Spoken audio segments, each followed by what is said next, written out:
लोहा तालुक्यातील पेन्नूर येथे नव्याने करण्यात आलेल्या डांबर रस्त्याची निकृष्टता पुन्हा एकदा समोर आली आहे। सोशल मीडियावर व्हायरल झालेल्या व्हिडिओमध्ये ग्रामस्थांनी अक्षरशः हाताने डांबराचा थर उखडून दाखवत कामाची हकीकत उघड केली।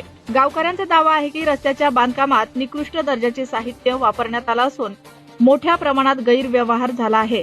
काहीच दिवसात उखडू लागलेल्या रस्त्यामुळे प्रशासन आणि कंत्राटदारावर गंभीर प्रश्न निर्माण झाले आहेत। यापूर्वीही लोहा तालुक्यात अशाच तक्रारी पुढे आल्याने ग्रामस्थांनी तातडीने गुणवत्ता तपासणी करून संबंधित कंत्राटदारावर व अधिकाऱ्यांवर कठोर कारवाईची मागणी केली आहे। नमस्कार नांदेडकरांनो, जर तुम्ही लग्नासाठी पार्टीवेअर कपड्यांचा विचार करत असाल तर कोहिनूर मेन्सवेअर हा तुमच्यासाठी सर्वोत्तम पर्याय आहे। येथे तुम्हाला Jodhpuri, sherwani, blazer, semi Indo, jacket kurta आणि हळदीसाठी कुर्ता पायजमा सर्व काही एकाच ठिकाणी उपलब्ध आहे। कोहिनूर मेन्सवेअर मल्टीपर्पज ग्राउंड समोर महावीर चौक, वज्राबाद, नांदेड। एकदा अवश्य भेट द्या।